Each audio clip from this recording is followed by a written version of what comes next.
الكريم وعلى آله وصحبه ومن تبع سنته إلى يوم الدين. Assalamu alaikum wa rahmatullahi wa barakatuh. We'd like to welcome you all here today, ladies and gentlemen, honoured guests and viewers of various satellite channels, to this, the 12th Ramadan Forum, with the slogan this year of loyalty and belonging. And this year, we're coming to you for the first time here in Dubai World Trade Center. And now I will introduce you to today's speaker, Dr. Zakir Naik. A medical doctor by professional training, Dr. Zakir Naik is renowned as a dynamic international orator on Islam and comparative religion. Dr. Zakir Naik is the president of the Islamic Research Foundation in Mumbai.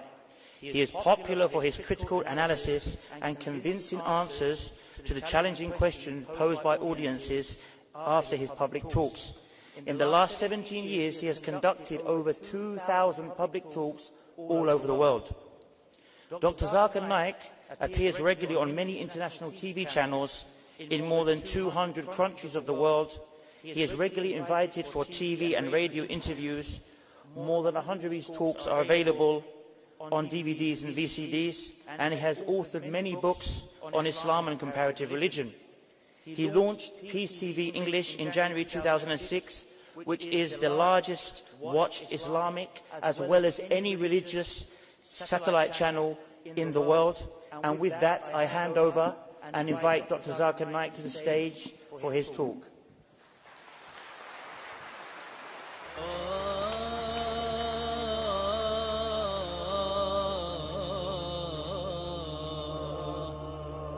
Under the patronage of His Highness Sheikh Ahmed bin Mohammed bin Rashid Al Maktoum, Chairman of the Mohammed bin Rashid Al Maktoum Foundation, the Department of Tourism and Commerce Marketing organizes the activities of the 12th Ramadan Forum from 3rd to 14th of Ramadan, 1434 Hijri, 12th to 23rd of July 2013 in Zabil Hall at the Dubai World Trade Center.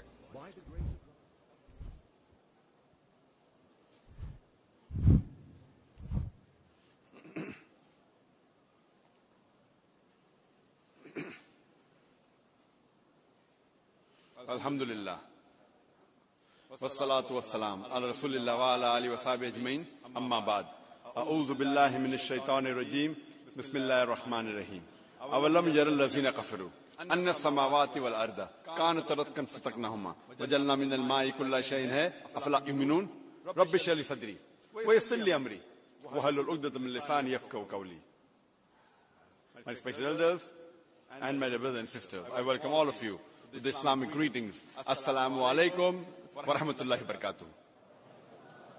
May peace, mercy and blessings of Allah subhanahu wa ta'ala be on all of you.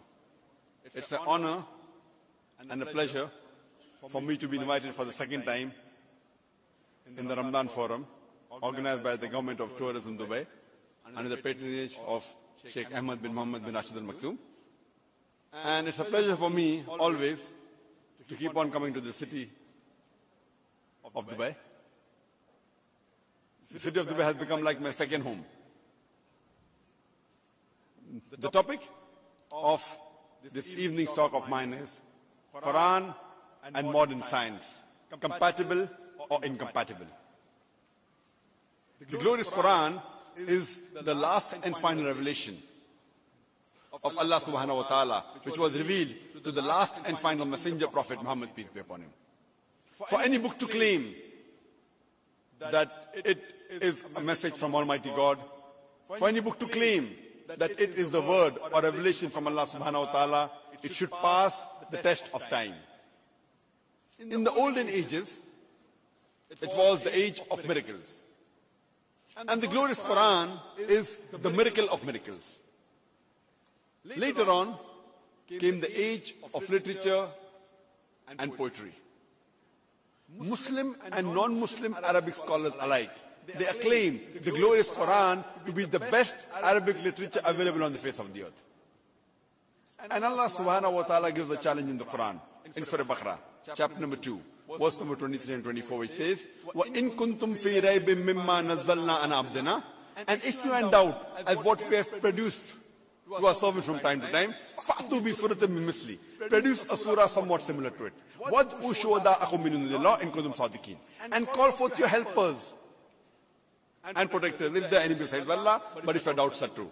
فَإِن لَّمْ تَفْعَلُوا, but if you cannot, وَلَن تَفْعَلُوا, and of a surety cannot, فَاتَّقُوا النَّارَ الَّتِي وَقُودُهَا النَّاسُ وَالْحِجَارَةُ وَأُعِدَّتْ لِلْكَافِرِينَ, then prepare for the fire whose fuel is men and stones, for those who reject faith. This is a challenge given in the glorious Quran to the whole of humankind to try and produce a single surah somewhat similar to any of the surah of the glorious Quran. No one has been able to do it, and no one will be able to do it. This is the standing challenge. That is the reason the glorious Quran is the best Arabic literature available on the face of the earth. But today, if a religious book in a very poetic fashion says that the world is flat, will a modern man believe in it? And the answer is no. Because today is not the age of literature and poetry. Today is the age of science and technology. So let us analyze today whether the glorious Quran is compatible or incompatible with modern science. According to the famous physicist and the Nobel Prize winner, Albert Einstein, he said that science without religion is lame, and religion without science is blind. Let me repeat the statement of Albert Einstein, the famous physicist and Nobel Prize winner. He said that science without religion is lame, and religion without science is blind. Let me remind you that the glorious Quran is not a book of science, S-C-I-E-N-C-E, but it's a book of signs, S-I-G-N-S. It's a book of ayats. And there are more than 6,000 ayats, more than 6,000 signs in the glorious Quran, out of which more than 1,000 speak about science. As far as my talk today is concerned, I will only be speaking about scientific facts which have been established.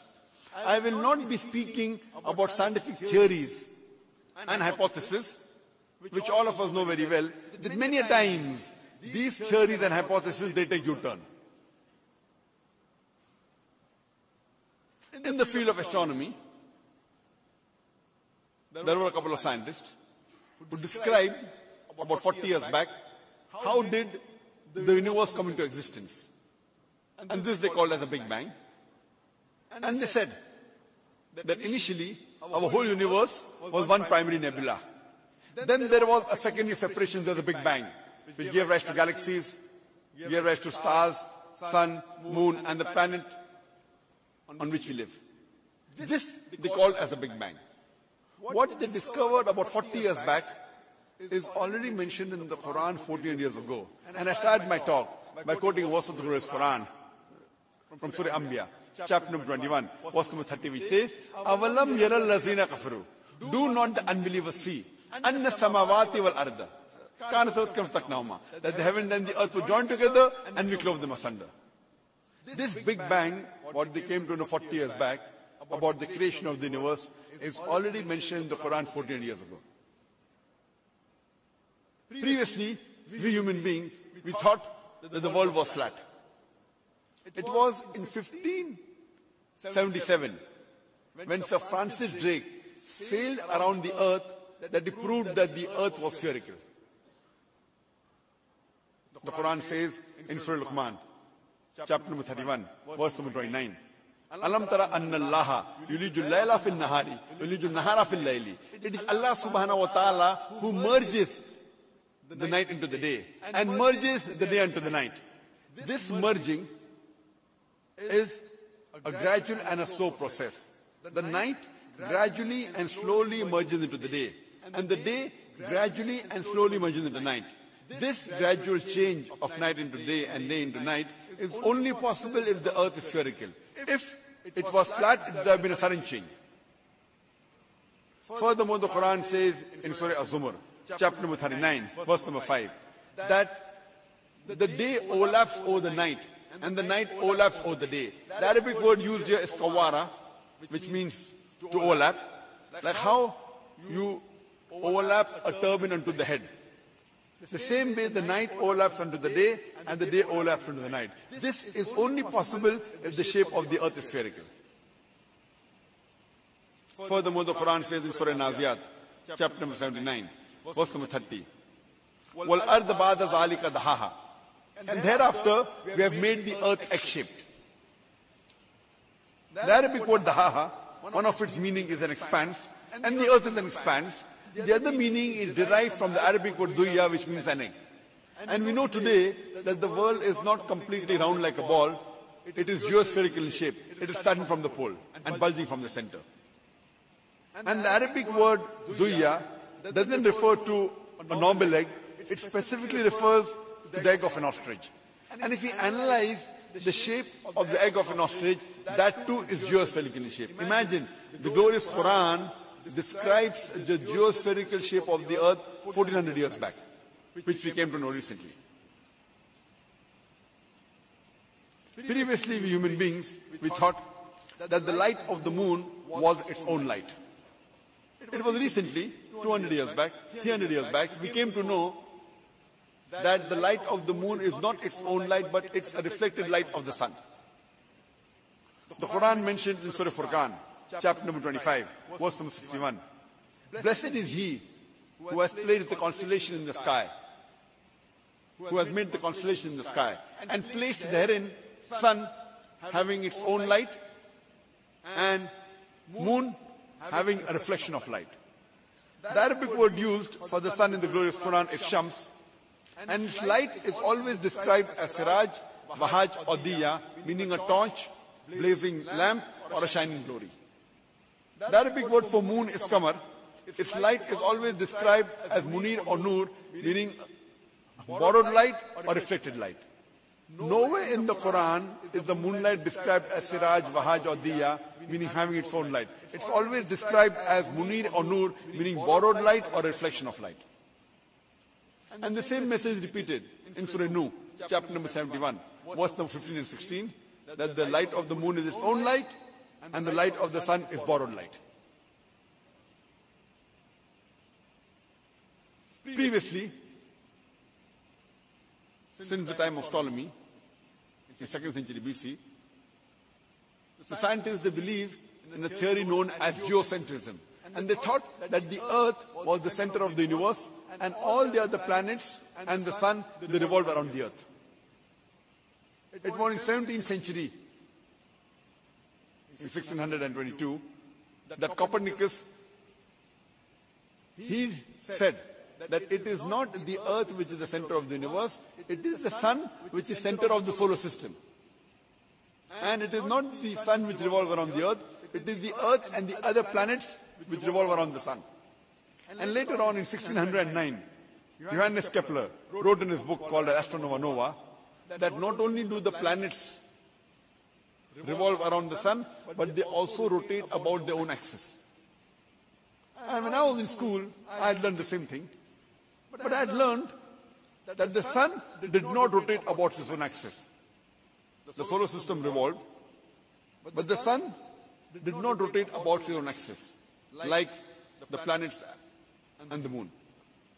But there's a verse in the Quran which I read when I was in school, in Surah Anbiya, chapter number 21, verse number 33, which says, هُوَ الَّذِي خَلَقَ اللَّيْلَ وَالنَّهَارَ. It's Allah who has created the night and the day. وَالشَّمْسَ وَالْقَمَرَ, the sun and the moon. كُلٌّ فِي فَلْكِ يَسْبَحُونَ, each one traveling in orbit with its own motion. So the Quran says that the sun and the moon, besides revolving, it also rotates about its own axis. The Arabic word used is yasbahun, derived from the Arabic word sabaha, which describes the motion of a moving body. When I use this Arabic word for a person on the floor, it will not mean he's rolling, it will mean he's running or walking. If I use this word for a person in water, it will not mean he is floating, it will mean he's swimming. Similarly, when the Quran uses this word, yasbahun, for a celestial body, it doesn't mean it's flying, it means it's rotating about its own axis. So the Quran says, besides the moon, even the sun revolves as well as rotates about their own axis. And today, with the help of an equipment, we can have the image of the sun on a tabletop, and we see that the sun has got black spots. And these black spots take about 25 days to complete one rotation, indicating that the sun takes 25 days to complete one rotation. And now, this fact has been incorporated in all the books of the school, all the science textbooks. Imagine, in 1982, when I passed my 10th standard, I had learned that the sun did not rotate about its own axis, and Quran mentions 1400 years back that the sun rotates, and now this fact is mentioned in all the textbooks of the school. The Quran says in Surah Anbiya, chapter number 21, verse number 32, that we have made the sky as a protected ceiling. Today science tells us that the atmosphere that is there above the earth, it acts like a protected ceiling, and it prevents the harmful rays and radiation like X-rays and ultraviolet rays from entering the earth, without which life to exist on the earth would have been difficult. So Quran says we have made the sky as a protected ceiling. The Quran says in Surah Yasin, chapter number 36, verse number 34, وَالشَّمْسَ تَجْرِي لِاسْتَقَرٍّ لَهَا وَالشَّمْسِ تَجْرِي لِاسْتَقَرٍّ لَهَا, that the sun is running its course to a place determined, for a period determined. The Arabic word used is mustaqar, meaning to a place determined, for a period determined. And today's science tells us that the sunlight we have is due to a chemical reaction which is taking place since billions of years.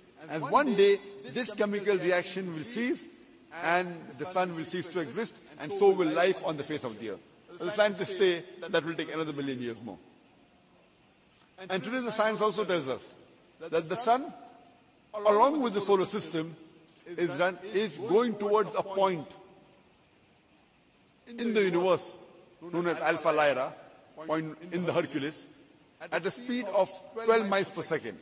So the translation of the Arabic word mustaqar, for a period determined, to a place determined. It's going to a place determined, and it's also running for a period. So both these meanings are applicable, what science has discovered today. When I was in school, I had learned that there are three states of matter: solid, liquid, and gas. And I had learned that time that the space outside the organized astronomical places, it was vacuum. Outside the organized astronomical, the space was called a vacuum. Today, after science has developed and advanced, we have come to know that there are interstellar matter that is present in between the organized astronomical systems. And this, today science calls as plasma, and which today science calls it as the fourth state of matter. And Quran says in Surah Furqan, chapter number 25, verse number 59, it is Allah subhanahu wa ta'ala who has created the heaven and the earth and everything in between. The Quran says Allah has created even things in between the heavens and the earth, which science previously considered as vacuum. But Quran says He has created things in between also, and today science has discovered, and it calls this interstellar matter as plasma.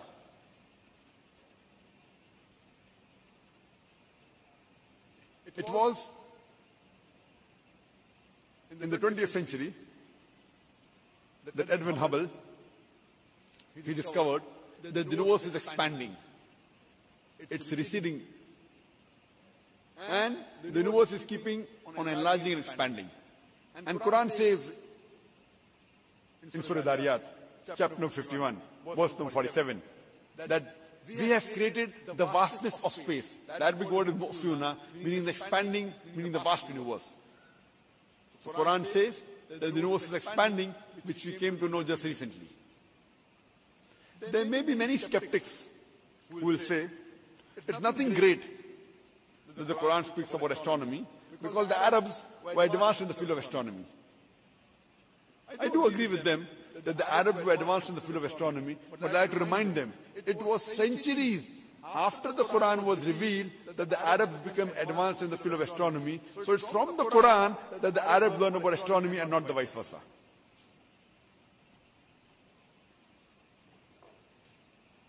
In the field of physics, there's a very famous theory called as theory of atomism, which was propounded by the Greeks, especially by a person by the name of Democritus.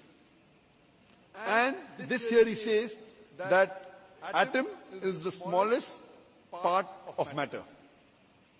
And this was known to the world and believed by the world. The atom is the smallest part of matter which cannot be divided further. And even the Arabs believed in this. And the Arabic word used for atom is zarra. But today, after science has advanced, we have come to know that though atom is the smallest particle of matter, having the characteristics of the element, it too can be divided into electrons, into protons. The Quran speaks about zarra, about the atom, and it says it is a smallest part.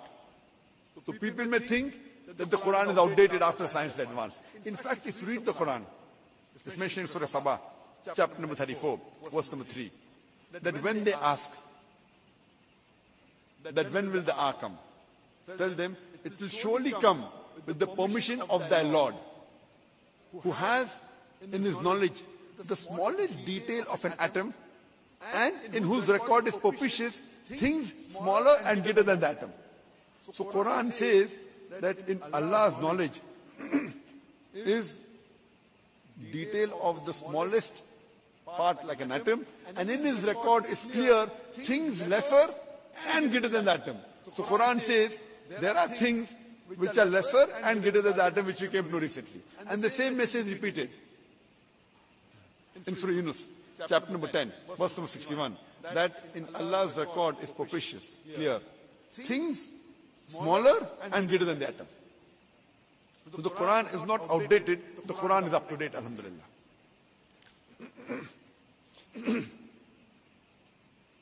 In the field of hydrology, we learned in school about the water cycle. What we learned in the school water cycle was first described by Sir Bernard Palissy in the year 1580. And what we learned in school, that the water evaporates from the ocean, it rises, it forms into clouds, it moves into the interior, it falls down as rain, and then it forms lakes and streams which flow back into the ocean, and water cycle is complete. Previously, we did not know about the water cycle. It was only described the first time in 1580. Previously, in 7th century, Thales of Miletus, he said that it is the spray of the ocean which is picked up by the winds which fall into the interior as rainwater. We did not know from where did the underground water come. People thought it was the pressure of the winds that was put on the ocean which forced the water into the interior. And people thought there was a secret passage which flowed back into the ocean.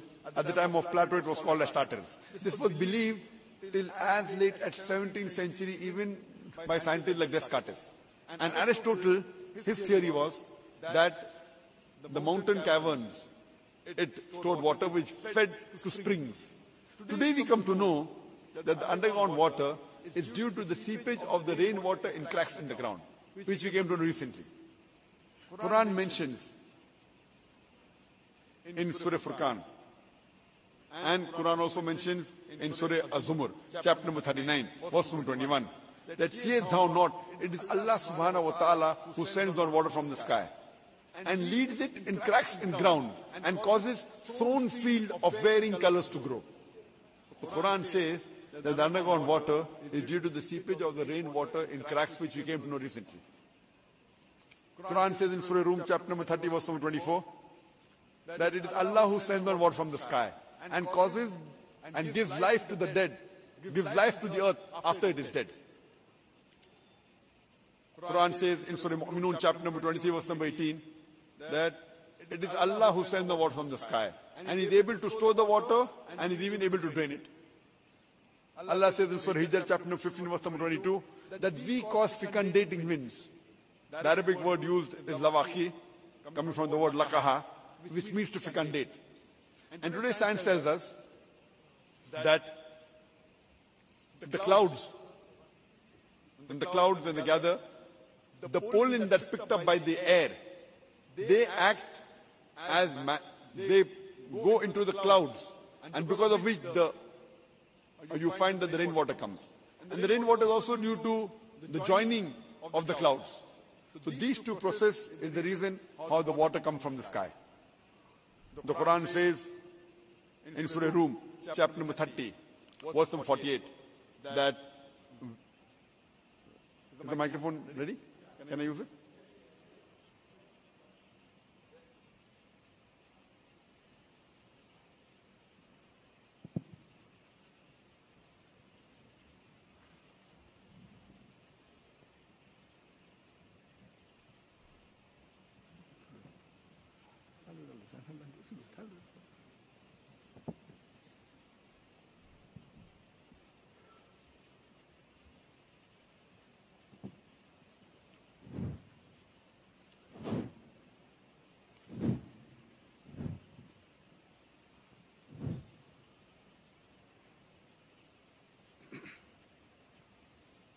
The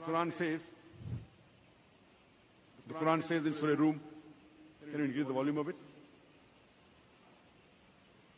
The Quran says in Surah Rum, chapter number 30, verse number 48, that the clouds join together, they move into the interior, they fall down as rain, and the water cycle is replenished. The Quran speaks about, I think I'll just change my position there, it'll be better.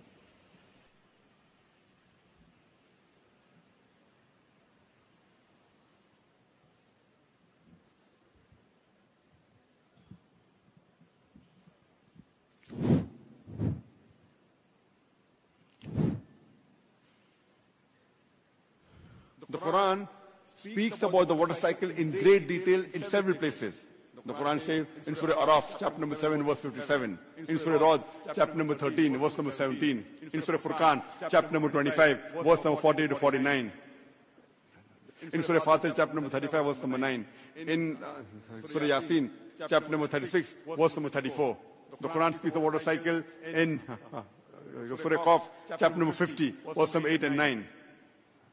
In Surah Waqia, chapter number 56, verse number 67 to 70.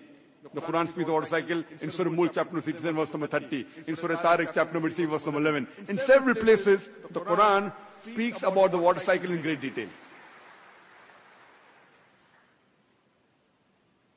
In the field of oceanology, the Quran says in Surah Furqan, chapter number 25, verse number 53, that it is Allah subhanahu wa ta'ala who lets free two bodies of flowing water, one sweet and palatable, the other salt and bitter. Though they meet and mix, there is a barrier which is forbidden to be trespassed. The Quran says in Surah Rahman, chapter number 55, verse number 19 and 20, Marajal Bahrani al-Taqyan, Bainahuma la barzakhiyan, that it is Allah subhanahu wa ta'ala who has let free two bodies of flowing water. Though they meet and mix, there is a barrier which is forbidden to be trespassed. Previously, the commentators of the Quran, they could not understand what does the Quran mean by saying that the two types of water, salt and sweet, they meet and they mix, but there is a barrier which is forbidden to be trespassed. It is contradicting. Today, after science advance, we have come to know that whenever one type of water flows into the other type of water, it loses its constituents and gets homogenized into the water it flows. This slanting barrier, which the Quran refers to as barzakh, today science tells as the transitional homogenizing area. So today science says that whenever one type of water flows into the other type of water, it loses its constituents and gets homogenized into the water it flows. So both these water, though they meet and they mix, they are distinct. Even the temperature between these two water differs. One is sweet and the other is salty. And this phenomena can be seen very well. If you go to Egypt, when River Nile flows into the Mediterranean Sea, and in South Africa, in the Cape Point, in the southernmost tip in Cape Town, where we see even the colors between these two waters differ. And the best example is the Gulf Stream, which starts from the Gulf of Mexico, flows for thousands of miles, and both the waters are distinct. And if you're traveling in a boat and pick up water from one side and pick up water from the other side, one of the water is sweet, the other is salty. Even the temperature between these two waters differ.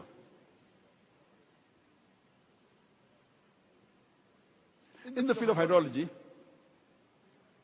the Quran says in Surah Nur, chapter number 24, verse number 40, that the unbeliever's state is like the depths of the darkness in the dark sea. The state of the unbeliever's mind is like the depths of darkness in a vast deep ocean. Waves topped with waves, topped with dark clouds. When a man stretches his hand, he can hardly see it. For to whom Allah gives no light reaches him. This verse of the Quran of Surah Nur, chapter number 24, verse number 40, was shown to Prophet Durga Rao. And he was asked to give his comments. And he was shocked. He said, how could this verse, which was revealed 1400 years ago, could mention such scientific facts which you came to recently? Previously, we human beings, we did not know that the depths of the ocean were dark. Because a human being cannot go unaided underwater more than 20 to 30 meters. And even with aid, it cannot go more than 200 meters, a human being. Only in 1900, when submarines were created and discovered, when they went underwater, they came to know that the depth of the ocean was dark. And even the fish, for them to see, they carry their own light. And how is this darkness? Prophet Durga Rao says, this darkness is for two main reasons. The first is, whenever light enters into the water, there is refraction of light. And the light rays are absorbed in layers. And we learned in school that the light contains of 7 colors. That's Vibgyor, violet, indigo, blue, green, yellow, orange and red. So when light enters the water, the first 15 to 20 meter, it absorbs the red color. That's the reason if a man dives underwater, more than 25 meters, and if he bleeds, he will not be able to see the red color of his blood, because red color does not reach that part of the ocean. From 30 to 50 meters, the orange color is absorbed. From 50 to 100 meters, the yellow color is absorbed. From 100 to 200 meters, green color is absorbed.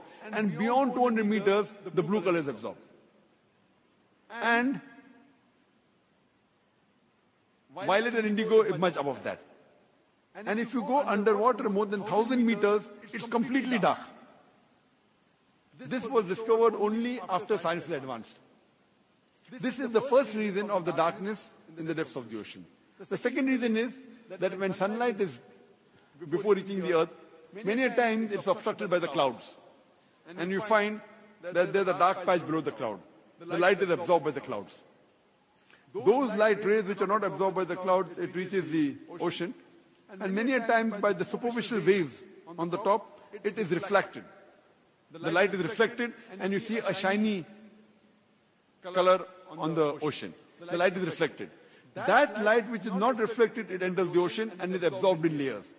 So these are the major reasons. But the Quranic verse says that the state of the mind of an unbeliever is like the depths of ocean. Waves topped with waves, topped with dark clouds. We knew very well that the waves that we see above on the ocean or on the sea, we see it. But science recently discovered that besides the waves on top, there are even internal waves. This internal waves, it separates the ocean into two parts, the superficial part and the deep part.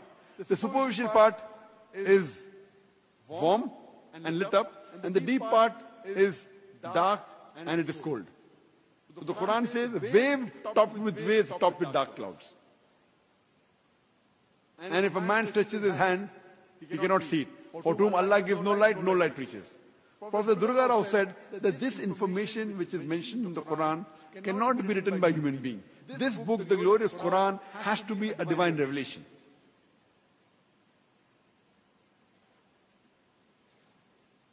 In the field of geology, the scientists they tell us that the radius of the earth is approximately 3,750 miles. And the deeper layer, it is hot and fluid and cannot sustain life. And the superficial layer on the earth crust on which we live is about 1 to 30 miles in thickness. It is due to the folding phenomena which gives rise to mountain ranges, which gives stability to the earth. It is due to the folding phenomena which gives rise to mountain ranges due to which the earth is stable. The Quran says in Surah Naba, chapter number 78, verse number 6 and 7, it says that we have made the earth as an expanse. Well, Jibala Autada, and the mountains as stakes. The Arabic word used for mountains is autad, meaning stakes, meaning tent pegs. How when you put a tent peg into the ground, the major portion goes underground and the head remains on top. Similarly, the Quran describes the mountains as stakes, as tent pegs. The mountain that we see above the superficial part of the earth is a very small portion. What we see inside underground, the roots of the mountain are much more deeper than what we see on top. Like when we see an iceberg in the ocean, the top part that we see above the water is a small percentage. The major portion is below in the water. Similarly, the mountains, what we see on top is a small portion. The mountain has got deep roots. And this gives stability to the earth. As the Quran says in Surah Anbiya, chapter number 21, verse number 31, that we have placed on the mountains, we have placed on the earth, mountains standing firm, lest it would shake with you. So Quran describes the function of the mountain as to prevent the earth from shaking. One of the most famous books in the subject of geology is The Earth. And this book is referred by most of the universities in the subject of geology. And one of its authors, his name is Frank Press, Dr. Frank Press, who was the president of the Academy of Sciences of USA previously. He was also the science advisor to the ex-president of USA, Jimmy Carter. He draws in this book, The Earth, the mountains, and he shows that the mountain has got deep roots, like wedges.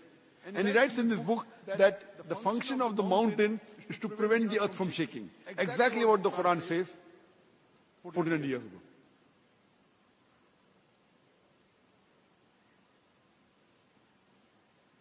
In the field of biology, the Quran says in Surah Anbiya, chapter number 21, verse number 30, وَجَعَلْنَا مِنَ الْمَاءِ كُلَّ شَيْءٍ أَفَلَا يُؤْمِنُونَ. We have created everything from water. We have created every living thing from water. Will you not then believe? Imagine in the deserts of Arabia, 1400 years back, the Quran says every living thing is made of water. Who would have believed in it? Today, after science advance, we have come to know that every living creature is made up of cells. And the basic unit of cell is cytoplasm, which contains 80% water. Today, science tells us that every living creature has 50 to 90% water. What we came to know recently, Quran mentioned 14 years ago, that He has created every living thing from water. The Quran says in Surah Nur, chapter number 24, verse 45, that we have created every animal from water. Quran says in Surah Furqan, chapter number 25, verse 54, we have created every human being from water. In the field of botany, previously we thought that, like the human beings, the plants did not have sexes. It's recently we have come to 100 years back, 200 years back, 300 years back, that even the plants have got sexes, male and female. Quran says in Surah Taha, chapter number 20, verse 53, it is Allah subhanahu wa ta'ala who sends down water from the sky. And from it, He brings forth various plants in pairs, each separate from the other. The Quran says that the plants are created in pairs, azwaj, male and female. Today, science after advance, we have come to know that even the plants have got sexes, male and female, which we learn in school. Quran says in Surah Ra'd, chapter number 13, verse number 3, we have created every kind of fruit in pairs, twos and twos. The Quran says in Surah Dariyat, chapter number 51, verse number 49, that we have created every living thing. We have created everything in pairs. We have created everything in pairs. For example, even electricity. Today science tells us it has got pairs, negative and positively charged ions. The protons and the electrons. Quran says in Surah Yasin, chapter 36, verse number 36, Allah subhanahu wa ta'ala has created everything what the earth produces in pairs. Also its humankind in pairs. And things which the human beings don't know, even that in pairs. So the Quran says, not only Allah has created everything what the earth produces in pairs, and the human beings in pairs, He has even created everything what the human being doesn't know in pairs. So science hasn't advanced that far to acknowledge everything has been created in pairs. But the Quran says, even what the human beings don't know, Allah has created in pairs. In the subject of zoology, the Quran says in Surah Anam, chapter number 6, verse number 38, it is Allah subhanahu wa ta'ala who has created every animal that lives on the earth and every bird that flies in the air to live in communities like the human beings. Today science tells us that the animals and birds, they live in communities like the human beings. Quran says in Surah Nahl, chapter number 16, verse number 68 and 69, that the Lord has taught the bee to build its cells in hills, in trees, and in human habitations, and to find the spacious path of thy Lord with great skill. What does the Quran mean by saying that Almighty Allah subhanahu wa ta'ala has taught the bee to find the spacious path of thy Lord with great skill?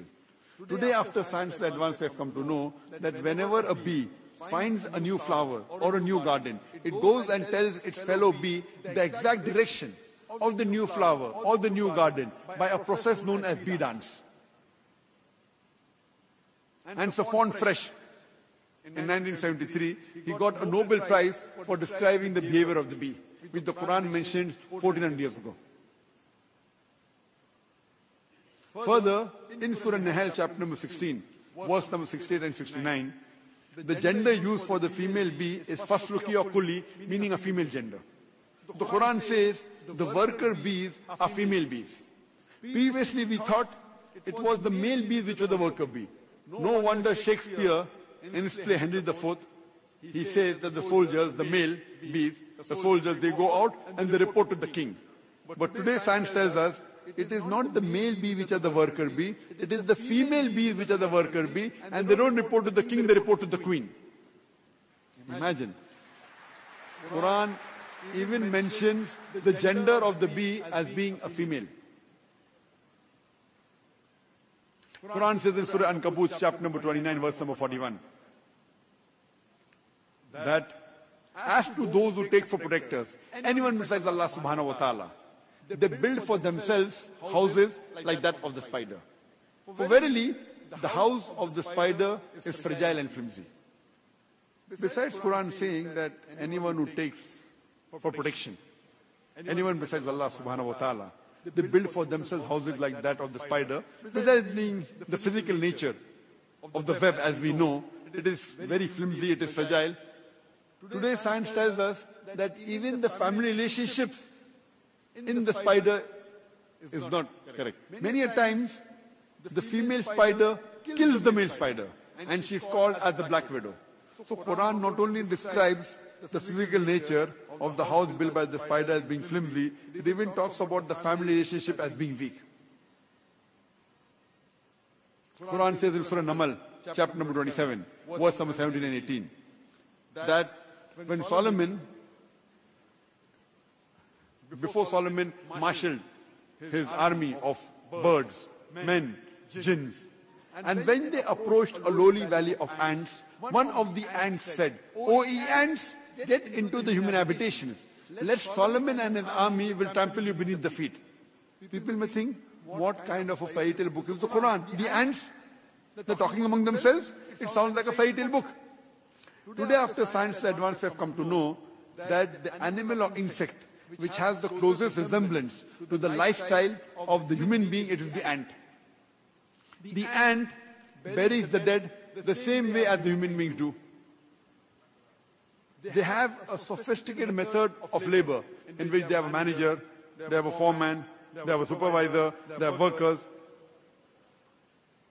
They very often meet and they chat. They have a sophisticated method of communication. The ants even have marketplaces where they exchange goods. You know how we have souk, marketplace? So even the ants have got marketplaces the same way as human beings where they exchange goods. And if the grain they are storing, if it gets wet, the ant gets it into the sunlight to dry as though it knew that humidity will cause rotting of the grain. And if the grain begins to bud, they chop off the bud as though they knew that budding will cause rotting of the grain. In the field of medicine, the Quran says in Surah Nahl, chapter number 16, verse number 69, that from the belly of the bee, you get a drink of varying colors in which there is healing for humankind. Previously, we did not know that the honey we get is derived from the belly of the bee. We came to know 300 years back that the honey is from the belly of the bee. And today science tells us that there are mild antiseptic properties in the honey. No wonder the Russian soldiers in World War II, they used honey to cover up their wound, which due to the density, the fungus and bacteria was prevented to grow in the wound. It prevented the absorption of water, and the healing was done with leaving of very little scar tissue. And if honey obtained from a plant is given to a person who has allergy to that plant, that person starts developing resistance to the allergy. So Quran mentions in the honey there is healing for humankind, which we have came to know recently. In the field of physiology, it was 600 years after the Quran was revealed that Ibn Nafis, he described the blood circulation. And 400 years later, that is 1000 years after the Quran was revealed, William Harvey made it famous to the world. In school, we learn about William Harvey. He described the blood circulation. We hardly hear about Ibn Nafis. It was Ibn Nafis, 400 years before William Harvey, who discovered and described the blood circulation. William Harvey made it famous to the Western world. In short, the food that we eat, it enters the stomach. From the stomach, it goes into the intestine.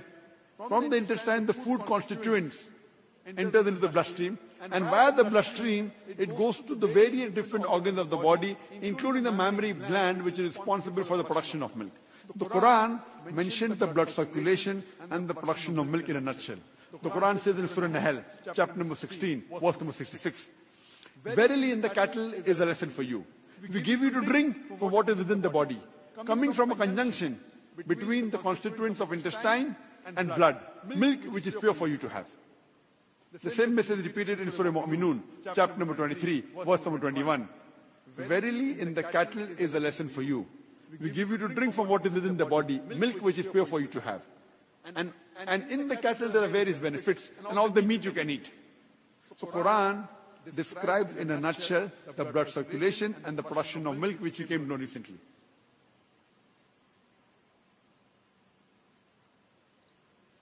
In the subject of embryology, there were a group of scientists who collected all the data that was given in the Quran and the Hadith dealing with embryology, and they followed the verse of the Quran of Surah Nahl chapter 16 verse 43 and Surah Anbiya chapter number 21 verse number 107, which says, "Fasalu ahli zikri in kuntum la ta'lamun." If you don't know, ask the person who is an expert. So they collected all the matter given in the Quran and the Hadith dealing with embryology, and they presented it to Professor Keith Moore, who was one of the highest authority at that time. This took place about 30 years back in 1980s. And they presented Professor Keith Moore, who at that time was the highest authority in the subject of embryology. Embryology is the study of the development of the human being in the womb of the mother. Professor Keith Moore was the head of the Department of Anatomy in the University of Toronto in Canada. When he read all the translation of the Quranic verses and the hadith dealing with embryology, he said that most of the things mentioned in the Quran are 100% matching with modern discovery in embryology. But there are some things which I cannot say is right. Neither can I say it is wrong because I myself don't know about it. And two such verses of the Quran were the first two verses of the Quran to be revealed of Surah Iqra, chapter number 96, or Surah Alaq, chapter 96, verse number 1 and 2, which says, Iqra bismi rabbikal ladzi khalaq, khalaqal insana min alaq. Read, recite, or proclaim in the name of the Lord who has created, who created the human being from something which clings a leech-like substance. So Professor Keith Moore said, I do not know whether a human being in the initial stages looks like a leech or not. So he went in a laboratory, and under a very powerful microscope, he observed the early stages of the embryo, and he was astonished at the striking resemblance. He took a photograph of a leech and observed the early stage of an embryo and was astonished at the striking resemblance. And he said, there were about 80 questions asked to him. He said that if you would have asked me these questions 30 years before, that is about 65 years back, I would not be able to answer more than 50% because embryology is a branch of medicine which has developed recently. And he said that the new thing that he learned from the verses of the Quran and from the Hadith, incorporated in his book, The Developing Human. In his third edition, he wrote a book called Developing Human.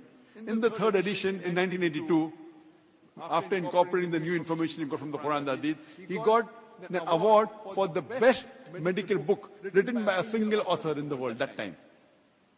And this book was translated into various different languages of the world. The Quran says in Surah Tariq, chapter number 86, verse number 5 to 6 and 7. Quran says, does not man think from what is created?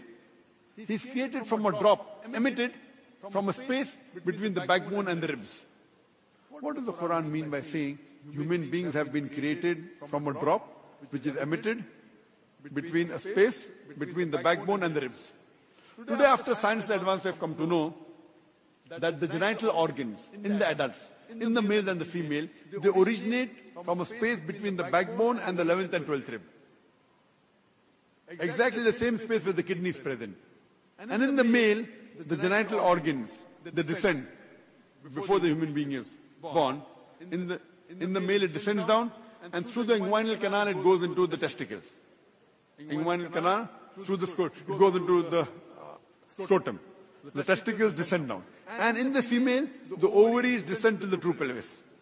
But even after these organs have been descended, yet they receive the blood supply from the same space through the abdominal aorta, that is the backbone and the ribs. Even the nerve supply comes from the same space. Even the lymphatic drainage and the venous return goes to the same space where the kidney is present between the backbone and 11th and 12th rib. So that's what the Quran says. The human beings have been created from a drop emitted from a space between the backbone and the ribs. The Quran says in Surah Mu'minun, chapter number 23, verse number 12, and Surah Hajj, chapter number 22, verse number 5, that we have created the human being from a nutfa. A nutfa in Arabic means a minute quantity of liquid, a very small trickle. Today science tells us that in a normal emission, there are 3 million sperms that are emitted in one emission. Only one is sufficient to fertilize the ova. One. This the Quran refers to as nutfa, a minute quantity of liquid. The Quran also says in Surah Sajda, chapter number 32, verse number 8, we have created the human being from a sulala. Sulala means the best part of the whole. The Quran says, out of the approximately, on average, 3 million sperms that are emitted in one emission, only one is required to fertilize the ova. This one out of 3 million, the Quran refers to as sulala, the best part of the whole. So one spermatozoa is sufficient to fertilize the ovum. The Quran further says in Surah Insan, chapter number 72, chapter number 75, verse number chapter 76, verse number 2, that we have created the human being from nutfatin amshaj, a minute quantity of mingled fluid. Nutfatin amshaj, a minute quantity of mingled fluid. And today science tells us that both the ovum and the sperm, the female and the male fluid is required for the production of the human beings, which forms into the zygote. And today science tells us that there are other fluid or seminal fluid and prostatic gland which are also responsible, which can be also included in this mingled quantity of liquid. In the field of genetics, today we have come to know that the sex in the child is determined by the 23rd pair of chromosomes. There are 23 pair of chromosomes in a human being. If the 23rd pair of chromosome, if it is XX, it's a female. If it is XY, then it's a male. And today science tells us it is the male which is responsible for deciphering the sex of the child. If in the male, the sperm has X and Y. If the X take part in fertilization, then a female is born. If the Y takes part, then a male is born.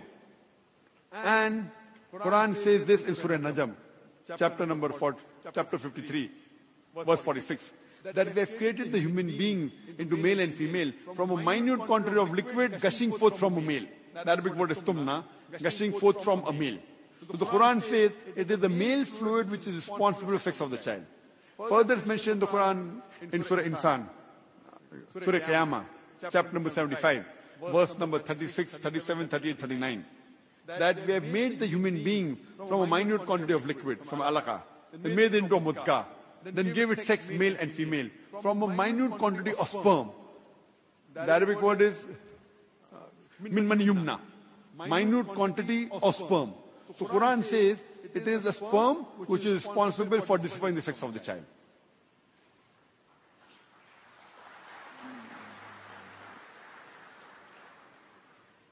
In the country where I come from, India, people normally prefer having daughters rather than sons for reasons best known to them. And if suppose a lady gives birth to a daughter, very often the mother-in-law will blame the daughter-in-law. Why did you give birth to a daughter? Whether it's male or a female, it's the hands of Allah subhanahu wa ta'ala. But according to the Quran and according to science, it says it is the male fluid, it is the male which is responsible for different sex of the child. So if the mother-in-law has to blame anyone, she should blame the son, not the daughter-in-law.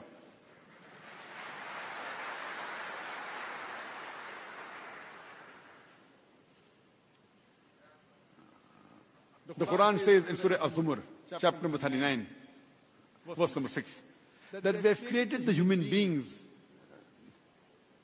in stages, in the womb of the mother, in 3 ways of darkness.